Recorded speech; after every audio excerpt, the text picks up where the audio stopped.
택배 왔어요, 택배. 사연 택배.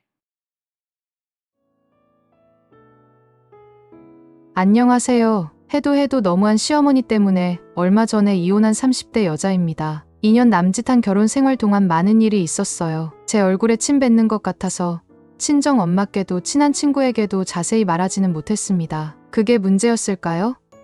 차곡차곡 쌓아두고 혼자 속만 썩다가 결정적인 사건이 연달아 터졌고 평생 시어머니를 견뎌낼 자신이 없더라고요. 그래서 이혼이라는 선택을 하고야 말았는데요. 저 고생 많았다고, 이혼하길 100번 1000번 잘했다고 여러분들의 응원을 좀 받고 싶어서요. 그동안 아무에게도 하지 못했던 제 결혼 얘기를 여기에라도 해보려고 합니다.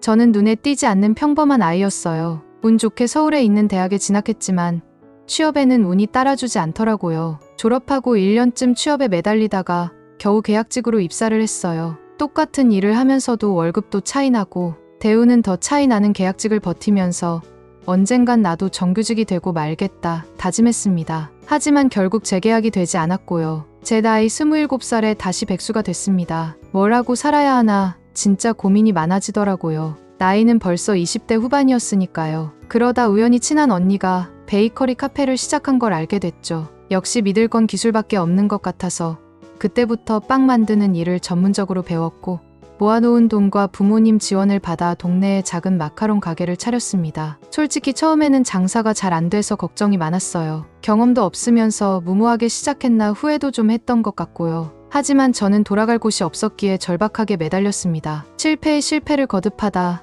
저만의 메뉴를 만들었어요. 노력은 배신하지 않는다더니 다행히도 SNS상에서 조금씩 반응이 왔고요. 입소문이 나기 시작하자 멀리에서도 제 마카롱을 먹기 위해 찾아오는 손님도 생겼죠. 무엇보다 온라인 주문이 쇄도했습니다. 재료비 빼고 가게 월세 빼면 남는 게 거의 없던 가게의 매출은 순식간에 뛰었고 1년쯤 지났을 때는 예전 회사에서 받던 월급의 3배에 이르는 한 달 수입을 벌게 됐죠. 돈 버는 재미가 쏠쏠했습니다. 뒤늦게 나한테 딱 맞는 일을 찾았나 싶었고 하루하루 사는 게 재미있었어요. 경제적으로 안정되고 보니 슬슬 결혼 압박이 들어왔습니다. 저희 엄마는 막내딸 결혼만 하면 본인 소임은 다 끝난 거라고 발 뻗고 잘 수 있겠다고 노래를 하셨고요. 대기업에 다니는 남자친구도 결혼하면 본인이 정말 잘하겠다고 빨리 결혼하자고 성화였기에 자연스럽게 결혼을 생각했습니다. 취준생 때 한 스터디에서 만난 남자친구는 착하고 성실한 사람이었어요. 무엇보다 제가 베이커리 카페를 해보겠다고 했을 때도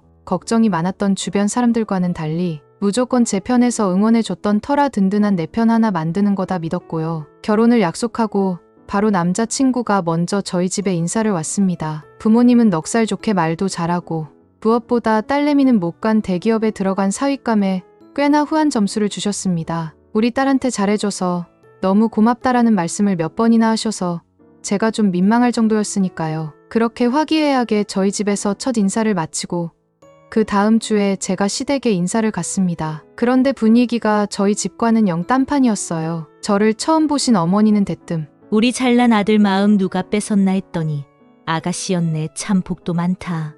이러시더라고요. 초면에 그것도 면전에서 저를 내려치게 하시는 게 좀 심상치 않았지만 전 아무 말 못하고 어색하게 웃었습니다. 설마 장사한다고 이러시는 건가?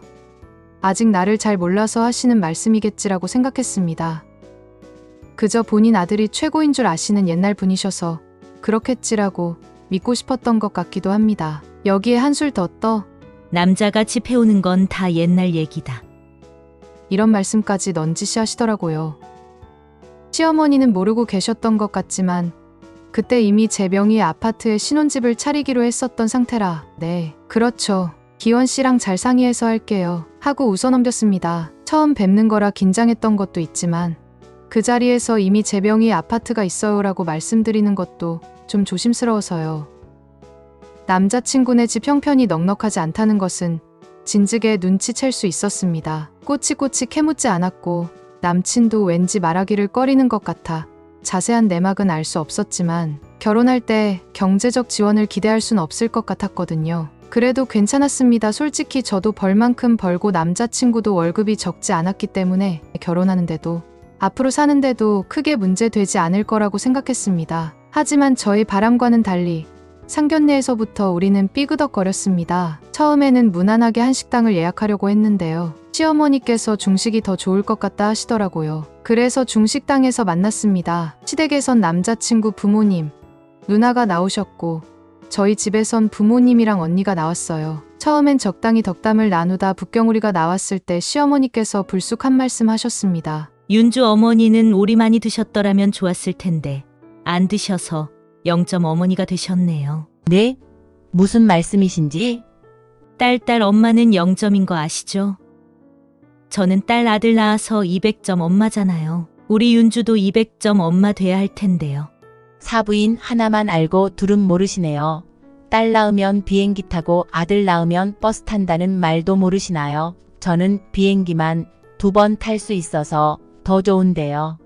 순식간에 싸해진 분위기. 100번 양보해서 못할 말씀은 아니었지만 그래도 첫 상견례에서 적당한 이야기는 아니었습니다. 저희 엄마도 어디 가서 지는 성격은 아니라 받아치시기는 했지만 두고두고 불쾌해하셨습니다. 어색한 분위기를 감지한 남자친구가 웃으면서 어머니가 아이를 좋아하셔서 그래요. 라며 분위기를 무마해보려 했지만 그때부터 저는 불안해서 음식이 안 넘어갔고요. 시어머니가 꺼내신 다음 이야기는 더 가관이었습니다. 자부인 이런 말씀 어떻게 들으실지 모르겠지만 우리 아들은 어디 내놔도 안 빠지는 애입니다. 대기업 다녀서 직업도 번듯하고 돈벌이도 완벽하잖아요. 솔직히 결혼시키는 게 아까울 정도입니다. 근데 윤주는 말이 좋아서 카페집 빵집 하는데 지금은 잘 된다고 해도 언제 문 닫을지도 모르고요. 이렇게 직업 차이가 나면 원래 여자 쪽에서 더 많이 해와야 하는 거잖아요. 박서방 잘 키우신 거 압니다. 근데 저희 딸도 어디 내놔도 빠지지 않아요. 저희 애도 결혼시키기 아까운 애입니다. 착실하게 돈 모아서 제 이름으로 된 아파트도 가지고 있고요. 어머 그래요? 그럼 집은 윤주가 해오는 건가요?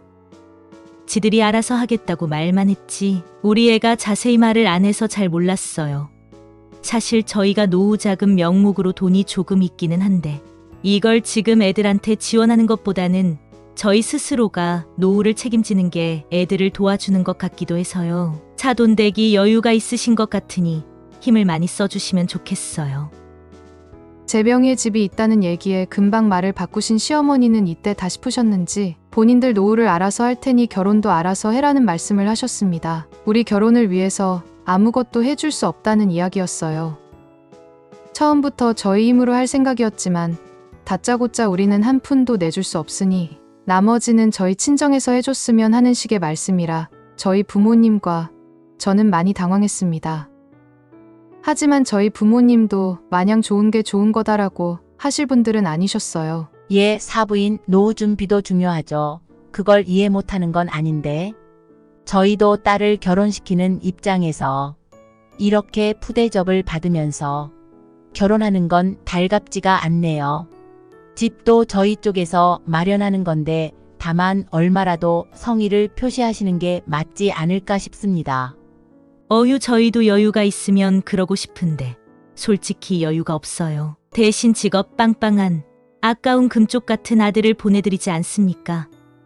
다행히도 집은 있다고 하니 예단이랑 혼수만 하면 되는데 아무리 시대가 바뀌었다고 해도 혼수는 여자가 해와야죠. 저희 쪽에서 집도 해가는데 혼수까지 말씀하시는 걸 보니 아무래도 저희 애가 좀기 운다고 생각하시는 것 같은데요. 우리 윤주 똑부러지게 자기 사업체 운영하면서 지 또래보다 돈 더 잘 벌고 있어요. 말이 다르고 다른 법인데 아예 못하겠다는 말씀은 마시고 저희랑 똑같이 성의를 보이시는 걸로 하시죠. 이렇게 한사코 성의를 보여달라고 하시니 그럼 저희 쪽에서 할 수 있는 만큼 하겠습니다. 근데 혹시나 나중에 수준에 안 맞는다고 우리 아들 무시하는 일은 없었으면 좋겠네요. 무시라니요? 사위는 100년 손님이라는데 그럴 리가 있나요? 제 친자식보다 더 사랑하겠습니다. 저희 윤주도 딸이라고 생각하시고 아껴주세요. 네, 윤주 부족한 부분은 제가 잘 가르칠 테니 염려 마세요. 기세등등했던 시어머니는 마지못해 성의를 보이겠다 하셨지만 마지막 자존심을 지키려는 듯 저를 잘 가르치겠다 선언하셨습니다. 그 자리에서 파투가 나도 이상할 것 없는 상견례였지만 파국으로 치닫지는 않았습니다. 하지만 이후 부모님은 이 결혼 다시 생각해보는 게 좋을 것 같다고 하셨어요. 대놓고 저를 무시하는 것도 마음에 걸리고 게다가 할 말 안 할 말 못 가리셔서 제가 마음고생을 많이 할 것 같다고 하셨습니다. 그리고 돈이야 없을 수도 있지만 배째라는 식으로 나오시는 것도 걸린다고 걱정하셨어요. 첫 만남, 첫 말씀이 넌 참 복도 많다였을 때 알아차렸어야 했던 걸까요? 저를 잘 모르셔서 하신 말씀이라 생각했지만 부모님 앞에서까지 그러시니 저도 이 결혼 계속 밀고 가도 되는 건지 고민이 깊어지기도 했습니다. 그래서 남자친구를 만나서 솔직하게 얘기했습니다. 어머니 때문에 고민이 많다. 부모님도 그 자리에서 싸울 수 없어 좋게 마무리했지만 진지하게 다시 생각해보라 하셨다고요. 그랬더니 남자친구는 어머니 말투가 원래 그러시니 네가 좀 이해해달라고, 결혼하면 중간에서 자기가 잘하겠다고 정말 미안하다고 하더라고요. 남자친구하고는 사실 큰 문제가 없는데 시어머니 때문에 결혼을 깨는 게 맞는 건가 싶었다가도 평생 어떻게 이 시어머니랑 잘 지내나, 하루에도 12번씩 마음이 오락가락했지만 어차피 분가해서 살림을 차리니 웬만하면 시어머니하고 부딪힐 일을 만들지 말자 다짐하고 다시 마음을 고쳐먹었습니다. 남자친구가 따로 말씀을 드렸던 건지 아니면 제가 34평짜리 아파트를 해올 수 있다는 걸 아셔서 그런 건지 몰라도 이후 어머니 태도가 조금은 바뀌셨어요. 저를 따로 불러내셔서 너는 내 하나밖에 없는 귀한 며느리. 라고 하시질 않나? 엄마 아빠 드리라면서 홍삼이나 소고기 같은 선물을 주시기도 하더라고요. 그래서 저는 시어머니가 말씀을 좀 강하게 하시는 게 문제지 악한 분은 아니시구나 싶기도 했어요. 이후 결혼까지 일사천리로 하게 됐습니다. 이때까지만 해도 저희 다소 안일했던 판단이 두고두고 후회가 될 줄은 정말 몰랐습니다. 하지만 진짜 문제들은 결혼을 한 후에 드러나기 시작했습니다. 집안 대소사가 있거나 명절 때나 뵐 줄 알았던 시어머니가 사흘이 멀다 하고 제 가게를 찾아오시는 겁니다. 며느리가 하는 가게니 궁금하셨던 걸까 싶어서 잘 오셨다고 반기기도 했습니다만 아예 출근 도장을 찍으시니 어떻게 해야 할지 점점 난감해졌습니다. 처음에는 시어머니께 돈을 받기도 그래서 몇 번 그냥 드렸어요. 그게 잘못이었을까요? 불쑥 오셔서 의뢰 계산도 하지 않고 시누이네 아이며 아버님이 좋아한다고 마카롱이랑 빵을 잔뜩 가지고 가셨습니다. 그래도 그러려니 했습니다. 그러다 마시겠지 했어요. 근데 언젠가부터는 친구분들을 그렇게 모시고 오시는 겁니다. 테이블도 5개밖에 없는 곳인데 2개의 테이블을 차지하고 우리 며느리 가게니 마음껏 먹으라며 계산도 안 하고 드시는 것은 물론이고요. 눈치가 보일 법도 한데 한번 오시면 2시간은 기본이고 심지어 어느 날은 떡볶이하고 순대까지 사다 드시더라고요. 명색이 카페인데 분식 냄새가 진동을 하니 장사에 지장이 이만저만이 아니었어요. 제 인내심도 바닥이 났고 더 이상 안 될 것 같아 결국 말씀을 드렸어요. 윤주야, 장사 잘 되니? 내 친구 손녀가 니네 집 마카롱을 그렇게 좋아한다고 그러더라. 그래서 내가 오늘 2박스 가져다 준다고 했어. 좀 담아줘라. 어머니, 저도 땅 파서 장사하는 게 아닌데 이제 값을 치르시고 가져가시면 좋겠어요. 어머니 드시는 거야 제가 얼마든지 드리지만 친구분들 것까지는. 뭐야, 이것도 내가 먹는 거라고 생각하면 되잖아. 이거 몇 푼 한다고 그걸 내가 돈을 받겠니? 시어미 챙겨주는 게 그렇게 아깝니? 아까운 게 아니라요. 저도 장사하는 입장인데 가게 운영에 지장이 많아서 그래요. 지난번에 저 없을 때 오셔서 마카롱 5박스 가져가셨죠. 예약 손님 것까지 가져가셔서 얼마나 곤란했는지 몰라요. 신용이 얼마나 중요한데요. 약속 안 지키는 가게라고 SNS에 소문이라도 나면 손님 뚝 끊기는 건 시간 문제예요. 그리고 제가 이런 말씀까지는 안 드리려고 했는데 친구분들과의 모임을 저희 집에서 하시는 것도 앞으로 삼가해 주셨으면 좋겠어요. 도대체 왜 여기에서 떡볶이랑 순대를 드시는 거예요? 어머니의 말하는 것 좀 봐. 그동안 좋은 며느리인 척 다 하더니 슬슬 본색을 드러낸다. 며느리가 카페 한다고 친구들이랑 몇 번 온 것까지 하지 말라고 하니 참나. 그 돈 얼마니 내가 다 낼게. 그게 그렇게 아까웠니? 그런 뜻이 아니잖아요. 저도 장사를 해야 하니 지킬 건 좀 지켜달라고 부탁드리는 거잖아요. 저도 정말 힘들어요. 장사한다고 은근히 무시했던 며느리에게 도리어 자신이 무시당했다고 생각하셨던 걸까요? 제가 몇 번을 망설이다 드린 말씀에 시어머니는 크게 화를 내시며 나가버리셨어요. 그리고 얼마 되지 않아 남편한테 전화가 왔습니다. 여보, 도대체 무슨 일이야? 엄마한테 가게에 더 이상 오지 말라고 말씀드렸어? 어머니가 그래. 내가 그 말이 목구멍 끝까지 올라왔지만 그렇게 말씀 안 드렸어. 오늘도 친구분 손녀 준다고 마카롱을 그냥 달라고 하셔서 말씀드렸지. 어머니가 드시는 건 그냥 드리겠지만 친구분 건 돈을 내셨으면 좋겠다. 이렇게? 그래? 엄마는 당신이 친구들 모임 카페에서 하는 것도 싫다고, 땅 파서 장사하는 것도 아닌데 돈 내시라고 그랬다고 엄청 흥분하셨던데. 내가 말했잖아. 툭하면 친구들 몰고 오셔서 2시간씩 큰 소리로 떠드시면 손님들이 들어왔다가 그냥 다 간다고. 거기다 냄새 피우면서 순대랑 떡볶이를 드시질 않나. 아니, 그래도 그렇지. 어머니랑 친구분들이 드시면 얼마나 드신다고 아까워서 그만 오시라고 해? 내가 오죽하면 그랬겠냐. 근데 당신은 지금 어머니 편 드는 거야? 아니, 편드는 게 아니라 당신도 힘들었겠지만 어머니가 속상하시다고 하니까 그렇지. 결혼 전에 당신이 분명 중간에서 잘한다고 했다 기억나지? 어머니 한번 오시면 싹 쓸어가셔. 당신 어머니가 그렇게 공짜 좋아하신다고. 나도 참을 만큼 참다가 말씀드린 거니까. 당신이 어머니 제발 우리 가게에 그만 오시게 해. 어휴, 하루도 조용한 날이 없다. 일단 알겠어. 어머니와 제 사이에서 남편도 난처했을 겁니다. 하지만 제가 어디까지 참을 수 있는지 테스트를 하는 듯 갈수록 막 나가는 어머니를 더 이상 견딜 수 없었습니다. 퇴근 후 남편은 그래도 어쩌겠냐고 어른 화는 풀어드리자 했지만 저는 싫다고 했습니다. 여기서 밀리면 죽도 밥도 안 될 것 같았거든요. 때론 어머니 편을 들었다가 또 때론 제 편을 들며 위태로운 외줄타기를 했던 남편은 이번엔 어머니 편을 들더라고요. 결혼 전에는 무조건 제 편을 들어주며 자기만 믿으라고 큰소리치더니 대번에 자기 어머니 편을 드는 남편한테 더 서운했습니다.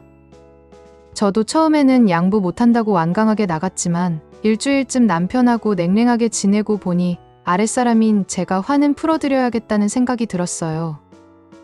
그래서 백화점에 들러 선물을 사서 찾아뵀습니다. 절대 풀리지 않을 것 같았던 어머니의 노여움도 선물 앞에서는 스르륵 풀렸습니다. 그렇게 금방금방 바로 얼굴을 바꾸실 수 있는 게 매심 놀랍기는 했지만 그나마 다행이라고 생각했습니다. 제가 결국 백기를 들고 이 일이 마무리된 것 같았지만 어머니가 조금은 달라지셨습니다. 가게에 가끔 오셨지만 친구분들을 때로 몰고 다니시지 않았고 예전처럼 물건들을 막 쓸어 담아가시지 않았습니다. 제가 없을 때 돈을 내고 마카롱을 사 가신 적도 있었으니 이만큼이라도 변한 게 다행이라 여겼습니다. 이후 시어머니와 저는 크게 부딪히지 않고 지냈어요. 저 몰래 남편한테 돈을 요구하신 적도 있는 것 같았지만 모른 채 했습니다. 어차피 생활비는 반반으로 하고 각자 돈을 관리하고 있었기 때문에 굳이 터치하지 않았던 거죠. 그게 문제였을까요? 그러다 돈 문제가 터졌습니다. 시어머니가 아버님 몰래 1억 원을 빌려줬다가 떼이기 일보 직전인 겁니다. 그 돈은 아버님이 18년간 공장을 다니시며 모으신 시부모님 노후 자금의 일부이기도 했는데요. 이자 높게 준다는 친구 말에 속아 덜컥 큰 돈을 건네신 거였습니다. 아들 결혼할 때도 한 푼도 헐 수 없다고 하셨던 그 노후 자금을 저희는 그렇다 치고 아버님하고도 상의 없이 빌려주셨다가 아버님한테 들키셨고 이 때문에 온 집안이 발칵 뒤집힌 겁니다.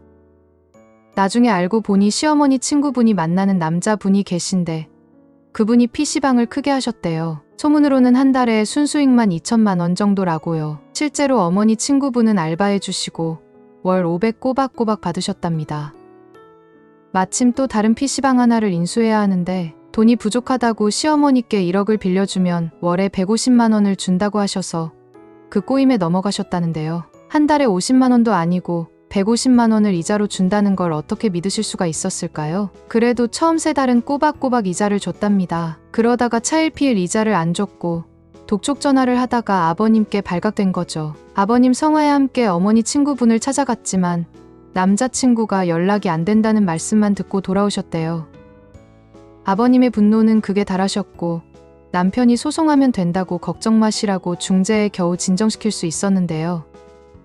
문제는 금전거래의 필수인 차용증도 쓰지 않으신 겁니다. 사고를 단단히 치신 어머니는 그날로 아버님을 피해 저희 집으로 오셨습니다. 그때 당신은 잠시 떨어져 계시는 것도 방법일 것 같아 모셨는데요. 그때 그 일이 저희 부부 이혼의 결정적인 계기가 될 줄은 몰랐습니다. 니네 아버지가 저렇게 난리시니 어쩌니 나도 참 미치겠다. 그래서 내가 생각해 본 게 있는데 이참에 우리가 니네 집에 들어와서 몇 년만 같이 살면 어떻겠니? 소송에서 돈 받을 때까지만이라도 니네 아버지도 무섭고 윤주도 가게 한다고 바쁘니 내가 살림 도맡아서 하고 생활비도 아끼고 말이야. 만약에 나 저 돈 못 돌려받으면 니네 아버지가 나를 가만두지 않을 거야. 사기를 당하신 것만으로도 황당하기만 한데 그 사기 사건을 무마하기 위해서 난데없이 합가를 제안하시는 어머니. 저는 그런 시어머니가 이해가 되질 않았습니다. 나중엔 진짜 사기를 당하신 건 맞는 걸까? 합가를 위해서 이 쇼를 하시는 게 아닐까? 그런 생각까지 들더라고요. 아무런 마음의 준비도 없이 시부모님과 함께 사는 건 절대 받아들일 수가 없었습니다. 어머니, 저희 집에 계실 데도 없고요. 제가 일한다고 바빠서 제대로 모시기도 어렵고요. 저도 퇴근하면 편하게 쉬어야 하는데 죄송한 말씀이지만 안 될 것 같아요. 얘는 매정하게 단칼에 안 된다고 하니 나도 웬만하면 이런 말 안 할 텐데 아까 못 봤니? 이 시아버지 쌍심지를 켜고 나를 잡으려고 하는 거? 그건 어머님이 저지르신 일 때문이니까 감당하셔야죠. 네 일 아니라고 함부로 얘기하는 거니? 안 된다고만 하지 말고 생각을 좀 해봐라. 순간 어머님은 남편을 쳐다보셨고 남편은 마지못해 한마디 거드는 듯 또 어머니 편을 들고 나섰습니다. 그래 여보 한번 생각해보자. 우리 집에 빈방 있고 엄마 밥 먹으면 당신도 편하고 좋지 뭐. 게다가 비상 상황이잖아. 본인이 자초한 비상 상황인데 그 해결책이 합가라니 기가 찼습니다. 어영부영하다가는 얼렁뚱땅 밀고 들어오실지도 몰라 솔직히 말씀드려야 했습니다. 어머니 제가 여기서 생각해 보겠다고 말씀드리면 괜히 기대만 하실 것 같아서 제가 바로 안 된다고 말씀드렸던 거예요. 저는 솔직히 저희 부모님이 같이 살자고 하셔도 이 집에서는 같이 못 살아요. 그만큼 넓지가 않잖아요. 당연히 어머님 아버님도 불편하실 거고요. 그리고 어머니 지금 합가가 중요한 게 아니라 떼인 돈부터 찾으셔야죠. 친구분 남자친구부터 찾아서 소송보다는 직접 찾아서 해결하는 게 더 빠르잖아요. 아버님 더 크게 화내시기 전에 해결하셔야죠. 합가는 절대로 불가하다는 저희 단호함에 처음에는 당황하시더니 당연한 수순처럼 불같이 화를 내셨습니다. 내가 노후에 너희한테 손 안 벌리겠다는 생각으로만 살다 보니 이자 많이 준다는 말에 속아서 실수를 하기는 했다만 너 그러는 거 아니다. 힘들 때 가족이면 같이 도와야지. 어머니가 저지른 일은 어머니가 해결하시라니. 그게 며느리로서 할 말이냐? 내가 영원히 같이 살자는 것도 아니고 이 문제 해결할 때까지만 잠시 비 좀 피하게 도와달라는데 매정하기도 저렇게 매정할 수가 없다. 다른 방법으로 도와드릴게요. 필요하면 변호사도 같이 만나드리고요. 아버님 화 풀리실 때까지 같이 빌어도 드릴게요. 하지만 합가는 못합니다. 어머니하고 저하고 사사건건 부딪히는데 제가 지금 잠시 모면하겠다고 고려해보겠다고는 말씀 절대 못 드려요. 하나부터 10까지 맞는 게 아무것도 없고 게다가 막말을 일삼는 막가파 시어머니하고는 정말 같이 살 자신이 없었습니다. 그런데요. 남의 편이라서 남편이라더니 눈치껏 중립을 유지하는 듯 보였던 남편이 결정적인 순간이 되니 다시 또 시어머니 편을 들더라고요. 당신 사이코패스야? 어머니한테 그렇게밖에 말 못해? 명색이 내가 하나밖에 없는 아들인데 우리 부모님 모시는 게 뭐가 그렇게 불편해? 일단 생각해 볼게요 말씀드리고 나중에 다시 설득해야지. 지금 이거는 싸우자는 것밖에 안 되잖아. 제 입장은 전혀 고려하지 않고 본인 입장, 어머니 입장만 생각하며 도리어 저에게 면박을 주는 남편. 시어머니는 남편이 편을 들어주자 기고만장한 표정으로 저를 보고 계시더라고요. 더 이상 참을 수 없었습니다. 사이코패스. 당신이야말로 사이코패스 아냐? 어머님이 돈 욕심이 나서 아버님 몰래 돈 빌려주신 거 아냐? 그 이자를 우리한테 주실 것도 아니었는데 그 책임을 왜 내가 떠맡아야 해? 왜 그 답이 합가야? 그럼 당신은 우리 부모님 모실 수 있어. 결혼 전에는 어머님, 아버님 그렇게 아양을 떨더니 결혼 후에는 대면대면 친정 가는 것도 싫어하면서 이 집도 내가 벌어서 산 내 거고 당신은 이 일에 지분 없으니까 입 다물어. 가만히 있어 제발. 솔직히 사정을 해도 들어줄까 말까였는데 모자가 합작해서 쌍으로 저한테 화를 내니 그동안 차곡차곡 쌓였던 게 한꺼번에 폭발해 버리고 말았습니다. 며느리가 자식이면 사위도 자식인데 본인은 우리 부모님한테 잘 못하면서 저한테만 좋은 며느리이길 강요하는 것도 참을 수 없었습니다. 어머니, 저한테 맨날 복도 많다 그러시는데요. 한번 보세요. 무슨 복이 있는지요. 시어머니 복이 있기를 해요? 남편 복이 있기를 해요? 저 장사한다고 그렇게 무시하셨으면서 무슨 일만 있으면 왜 저한테 이거 해달라, 저거 해달라 그러시는 거예요. 그러면 귀하고 아까운 아들처럼 대해주시던가 아니면 저한테 바라지를 마시던가 제발 한 가지만 해주세요. 저는 절대 합가 못합니다. 너는 어쩜 말을 그렇게 독하게 하니? 괘씸한 것. 어디 두고 보자 누구 뜻대로 되는지. 엉뚱하게 합가 얘기를 꺼내 제 마음을 헤집어 놓은 시어머니와 거기에 동조한 남편. 자기가 한 일은 생각 못하고 저만 나쁜 사람이라고 하는 시어머니와 남편에게 진절머리가 났습니다. 입 밖으로 꺼내지는 않았지만 다시 한 번만 더 합가를 운운하면 이혼밖에 답이 없다는 생각까지 들더라고요. 서운했고 속상했고 짜증났습니다. 그래서 그런지 눈물이 멈추지 않더라고요. 어떤 반응을 기대하셨던 건지 모르겠지만 냉랭해진 집안 공기를 감지하신 시어머니는 다음날 다시 시댁으로 들어가셨고 그렇게 상황은 마무리되는 듯 보였어요. 그런데 한 달쯤 지난 어느 주말 설마 했던 그 일이 일어나고 말았습니다. 시부모님이 이삿짐을 싸서 집으로 들이닥치신 겁니다. 그건 이쪽 방에 놔주시고요. 이건 저쪽에. 어머니, 이게 다 뭐예요? 내가 말했잖니. 합가하자고. 기원이 하고도 이미 말 다 끝냈다. 당신 뭐야? 당신은 알고 있었어. 근데 오늘까지 나한테 말 한마디 안 했고. 내가 말했잖아. 넘어진 김에 쉬어간다고. 어머니네 집 전세로 돌리고 합가해서 긴축 재정에 돌입하기로 했다고. 언제 당신이 그런 말을 했어? 내가 안 했나? 지금 들었으면 됐잖아. 안 했나? 당신 돌았구나. 제 생을 통틀어 그때처럼 당황스러울 때는 없었습니다. 내가 사는 내 공간인데 허락도 없이 짐을 싸들고 들어오다니요. 남편에 대한 배신감에 온몸이 부르르 떨렸습니다. 당장 이삿짐을 도로 다 빼라고 말하고 싶었지만 대책 없는 악다구니보다 이성적인 대처가 필요하다고 판단했습니다. 그래서 시아버님을 붙잡고 말씀을 드렸습니다. 아버님, 지난번에 어머님이 합가 말씀을 하셔서 제가 어려울 것 같다고 말씀드렸는데요. 이후에 저한테는 이런 방구도 하지 않으시고 오늘 갑자기 이사를 하셔서 지금 제가 무척 당황했어요. 네 엄마가 그러던데 1억 돌려받을 때까지만이라도 생활비도 아낄 겸 같이 살기로 했다고. 저는 진짜 전혀 몰랐어요. 1억을 언제 돌려받을지도 모르고 더군다나 집이 좁아서 아버님도 불편하실 텐데요. 옛날에는 단칸방에서 온 식구가 살았다. 이 정도면 대궐이지. 아침부터 서둘렀더니 시장하다 밥부터 간단하게 차려봐라. 말문이 턱 막혔습니다. 아버님도 제 편이 아니었습니다. 최소한 미안한 기색이라도 내비쳤다면 이왕 이렇게 됐으니 이해해달라고. 네가 정 불편하다면 다시 대책을 마련해 보겠노라고 하셨다면 조금은 이해해 보려고 했을지도 모르겠습니다만 며느리인 너의 의견은 상관없다. 네가 싫다면 어쩔 거냐 배째라는 식으로 나오니 도무지 용납이 되지 않았습니다. 거기에 점심까지 내놓으라고 성화시니 1분 1초도 함께 있고 싶지 않았습니다. 아버님 어머님, 저 몰래 이사하신 것도 당황스럽지만 그것보다 제 의견이 철저하게 묵살된 게 너무 슬프고 받아들이기 힘드네요.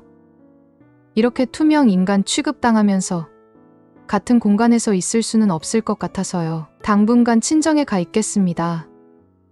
아니 이 여자가 지금 시부모님이랑 같이 살게 됐다고 이혼이라도 하겠다는 거야? 이혼?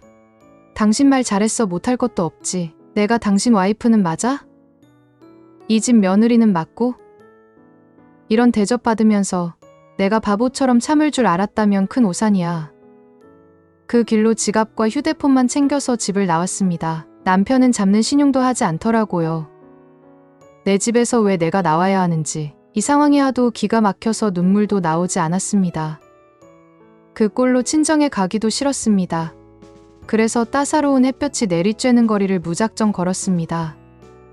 걷고 또 걸으면서 생각했습니다. 이 결혼을 과연 내가 유지할 수 있을지, 앞으로도 절대 바뀌지 않을 시어머니를 감당할 수 있을지를요. 정신없이 몇 시간을 걸으며 화사하게 웃고 있는 거리의 젊은이들을 보다 문득 깨달았어요. 나는 아직 젊고 아나무인의 막무가내 시댁을 감당할 세월은 너무 길다는 거려. 게다가 제가 믿고 의지했던 남편은 더 이상 믿을 사람이 못 된다는 것도요. 그 길로 이혼을 결심했습니다. 그리고 친정으로 가 전후 사정을 말씀드렸어요. 속 깊은 네가 이렇게 나올 정도면 오죽했겠니? 괜찮아, 괜찮아. 엄마는 저를 안아주시며 제 뜻대로 하라고 하셨습니다. 막내딸이 갑자기 이혼하겠다니 놀라기도 하셨을 거고 속도 상하셨겠지만 제 마음을 먼저 살펴주셨어요.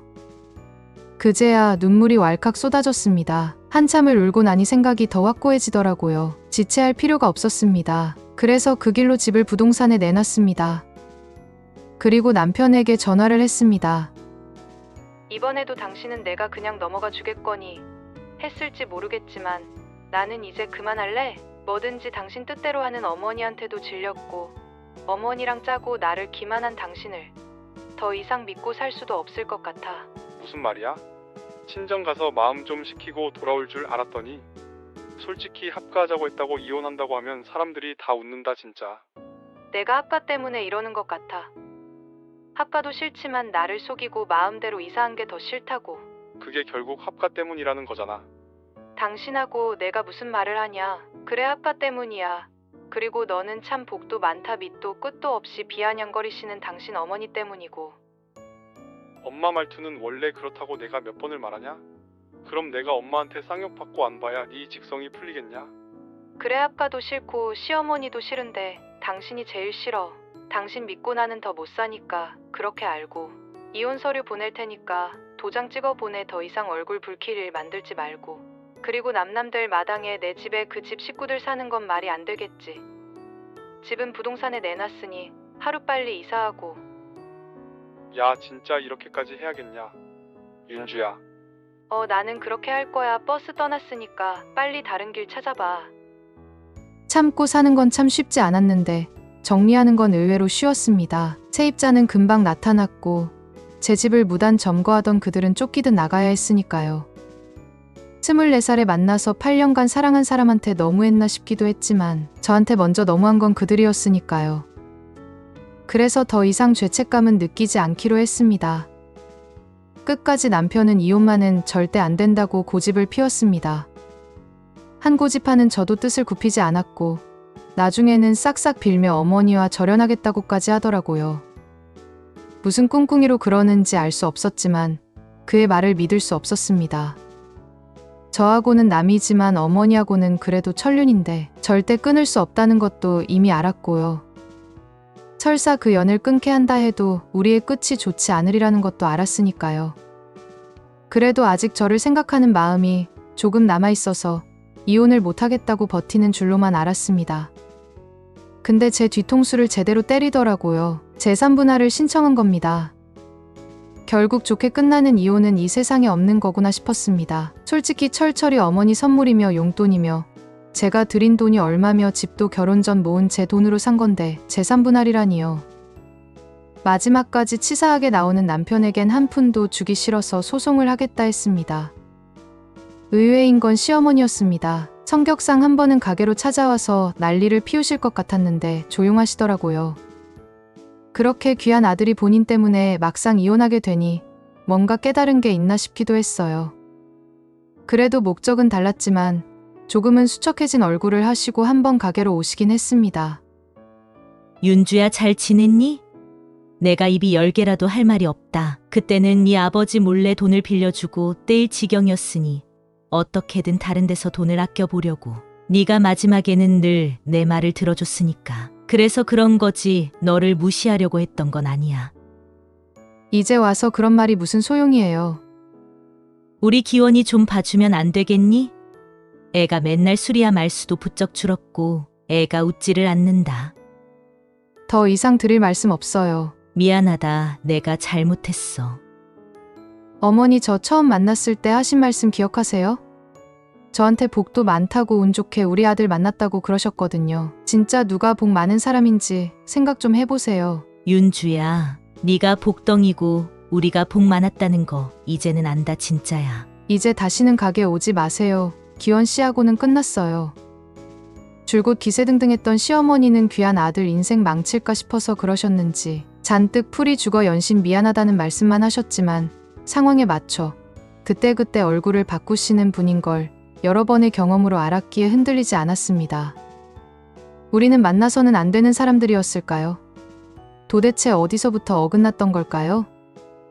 돌이켜보면 시어머니를 처음 뵀던 날도 상견례 자리에서도 그냥 지나치지 말아야 했을 크고 작은 일들이 있었는데요. 저는 대수롭지 않게 지나쳤고 막연히 잘 될 거라고 믿었습니다.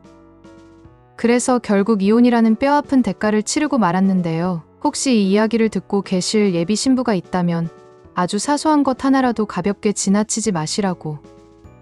그거 하나만큼은 결혼 선배로서 꼭 말씀드리고 싶네요. 그동안 아무에게도 말하지 못했던 저의 이야기를 모조리 털어놓고 나니 조금은 속이 시원하기도 하고 새삼 후회되는 일도 있고 그런데요. 제 과거는 오늘 여기에 다 털어내고 희망찬 내일만 생각하겠습니다. 그리고 앞으로 제가 좋아하는 빵 만드는 일 열심히 하면서 저를 더 사랑해주고 더 행복하게 살겠습니다. 제 이야기 들어주시고 같이 공감해주신 분들도 모두 행복하시길 바라겠습니다.